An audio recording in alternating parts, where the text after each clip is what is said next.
Bismillahirrahmanirrahim. Assalamualaikum warahmatullahi wabarakatuh. Pertama-tama, mari kita bersyukur pada Allah Subhanahu wa Ta'ala dengan sama-sama mengucapkan Alhamdulillahirabbil alamin. Kemudian yang kedua, mari kita senantiasa bersalawat kepada junjungan kita, yaitu Nabi besar Muhammad sallallahu alaihi wasallam. Dengan sama-sama mengucapkan Allahumma salli ala alihi sayyidina Muhammad wa ala alihi sayyidina Muhammad.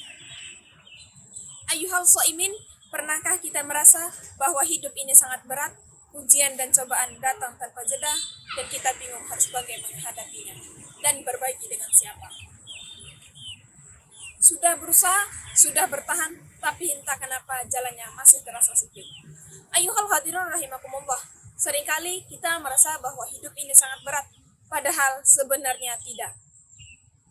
Dan hati kita yang berat itu mendekatkan diri dengan Allah Subhanahu wa Ta'ala. Barang siapa yang meninggalkan sholat secara sengaja, maka sungguh dia telah kafir secara nyata. Karena itu, hadirin yang dimuliakan oleh Allah Subhanahu wa Ta'ala, jangan sampai lupa sholat, jangan sampai lupa tempat untuk pulang, tempat yang bernama sholat.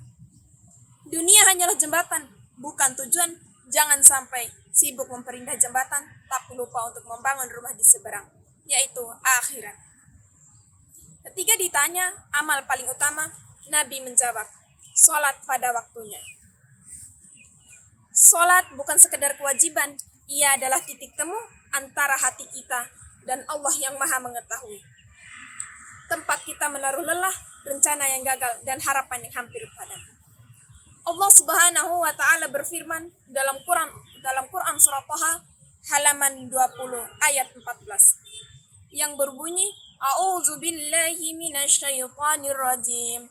Bismillahirrahmanirrahim. Innani anallahu la ilaha illa ana fa'buduni. La ilaha illa ana fa'buduni wa aqimis salata li zikri. Sungguh aku ini Allah, tidak ada Tuhan selain aku, maka sembahlah aku dan laksanakanlah salat untuk mengingat aku. Rasulullah sallallahu alaihi wasallam bersabda, salat adalah tiang agama, maka siapa yang mendirikan salat berarti ia telah menegakkan sendi-sendi agama. Dan barang siapa yang meninggalkan salat berarti ia telah meruntuhkan sendi-sendi agama. Salat adalah inti amalan kita yang bisa merubah alur kehidupan kita, dunia dan akhirat. Salat adalah kunci kesuksesan, salat adalah kunci kebahagiaan, salat adalah kunci datangnya rahmat Allah Subhanahu wa Ta'ala. Salat merupakan penghapus dosa, salat 5 waktu dari Jumat ke Jumat berikutnya, dan dari Ramadan berikutnya. Ayyuhal shaimin, Allah tidak pernah meminta kita untuk terus menjadi kuat. Allah hanya meminta kita untuk datang kepadanya, datang apa adanya, datang dengan air mata, datang dengan hati yang berisik.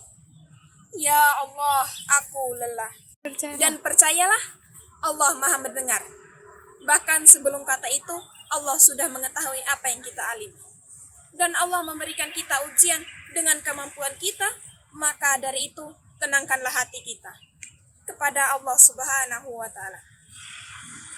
Karena ialah tempat terindah bagi umat muslim. Maka pelan-pelan Allah akan menenangkan hati kita, dan dari hati yang tenang itu Allah akan memudahkan jalan kita. Alhamdulillah, demikianlah yang dapat saya sampaikan. Lebih dan kurangnya saya mohon maaf. Mari kita jadikan salat sebagai jangkar iman kita. Jika kita sibuk, tetaplah salat. Jika kita lupa, segeralah salat. Semoga kita semua termasuk hamba Allah yang senantiasa menjaga salatnya. Wabillahi taufiq wal hidayah. Wassalamualaikum warahmatullahi wabarakatuh.